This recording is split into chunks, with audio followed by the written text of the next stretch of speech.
Let's dive into the issue of focus for today. Last year, Nigeria's aviation sector grappled with a lot of challenges ranging from hikes in jet A1 fuel and airfare, issue of regulatory, institutional and structural challenges, and challenges of poor infrastructure, poor access to financial incentives, inability to repatriate funds, as well as underfunding of the industry are some of the challenges that the industry faced. Now, meanwhile, for the first 2 days of this week, the country's aviation sector was subjected to unpalatable hardships that could have been avoided if only those put in positions of authority have realized the fact that they are representing others. Following the industrial actions taken by aviation union workers, passengers, airlines and the government are still counting their losses as flights have been affected in the country, as employees from 7 trade unions are demanding better working conditions. They block access to the country's largest airports in Lagos and Abuja on the first day of the last week, which of course include Monday and Tuesday, with local and international air passengers stranded. Their actions have been projected to cost heavily on the aviation sector as the country grapples with rising costs and fuel shortages and other issues. All right, joining me now live virtually as we access all these issues and more is aviation analyst Wole Shadare. He joins us virtually now. Thank you for your time. We appreciate you for coming on board.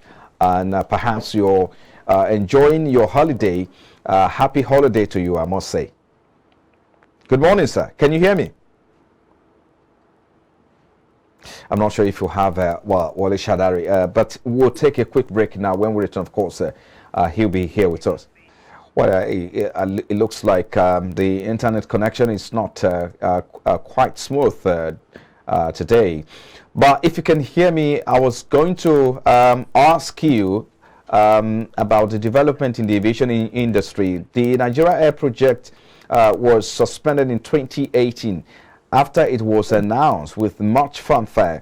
Well, what steps has the government taken to address the issues that led to the suspension and ensure that the project is fixable? But before we get into that, talk to us about the recent development which had some of the unions members going into strike, blocking access road to the airport. Talk to us about that. Thank you very much. The incident that happened a few days ago on Monday and Tuesday, which was the warning strike embarked upon by the several unions in the aviation industry, was to draw government to their condition of service and some other things. They also complained that the minimum. I guess we're back to the the internet disruption of. I mean, as usual, but perhaps we'll be able to overcome it today. So yes, they also talked about the condition of service. There's a condition of service that a new condition of service that was approved by the Wages Commission of the federal government 13 years ago, which has not been implemented. So these are some of the reasons that the workers decided to embark on strike and paralyze every activities in the aviation industry. The condition of service had been implemented by some agencies, I think 1 or 2 agencies, but majority of the agencies have not been able to implement that. So it was just a 2-day warning to draw the attention of government to their plight, and which they actually did by holding everybody to ransom. And government decided to talk to them, to hold meetings that should have been held a long time ago. So these are the issues we had in the aviation industry, but it's not peculiar to Nigeria's aviation industry. If there's one country that is known to embark on strike, or 2 countries that are known to embark on strike because of workers' interest or workers' remuneration, is France and Germany. Most times, I think this year they've gone on strike for close to 2 or 3 times, and they crippled not only aviation in that country but aviation globally, because Aviation in those countries are very, very huge, 50 times what we even have in Nigeria. So you can imagine if there's a disruption, how it's going to affect all the value chain of aviation industry, not only in those countries but around the world. So the workers unions have done well by asking government to match their words with action by implementing an agreement that had lasted for more than 13 years, an agreement that had been put on paper for more than 13 years that has not been implemented. So that was what we had last week or this week. Okay. Talk to us. How well do you think the government is addressing those demands from the union workers? I mean, this is not the first time we're seeing the union workers coming out to, give government, a condition. So how sustainably well has the government addressed these demands? The government has done well by addressing most of the workers' demand. Most of these workers earn so well, but we can't say because they earn so well, we overlook certain condition of service that had been approved for them. We just hope that government will be able to resolve some other issues. Again, those are not the only issues that the workers that made the workers to embark on strike. They also talk about demolition of some aviation structures, agencies by the Minister of Aviation, Hadi Sirika. They don't want that to happen, but you cannot ask government not to do what it wants to do, especially when it wants to provide infrastructure. Most of the agencies' offices had to go, according to the Minister of Aviation, so that they can turn most of our airports into Aerotropolis, airport city, and provide infrastructure. Well, I lost connection there, but I was going to, jump in quickly. What's the way forward? We need to find a way forward quickly so as to, get the sector running. Because if you look at the aviation industry, which has been hit hard by the COVID-19 pandemic, with many airlines struggling to stay afloat. So, have we gotten over that? How does the government plan to navigate this challenging environment and ensure that the success of the sector, or the Nigeria Air, as it were, is sustained? Yeah. Actually, I actually don't know how the airlines have been able to survive because they have so many challenges. And we just got out of COVID not quite long, and this COVID affected virtually all the airlines. But Nigeria's aviation recovered faster than aviation industry in the United Kingdom and UK. But by and large, the airlines are suffering because we do not have a refinery where you can refine aviation fuel in Nigeria. So we have refineries, but they are not working. So these airlines are bringing in jet fuel, and it costs so much. A liter of aviation fuel costs over 700, 800 naira per liter. In the last 2 years, it has jumped from 200 naira per liter to 700 naira per liter. And this has forced airlines to increase airfare. And the impact of this to the economy, to even the passengers.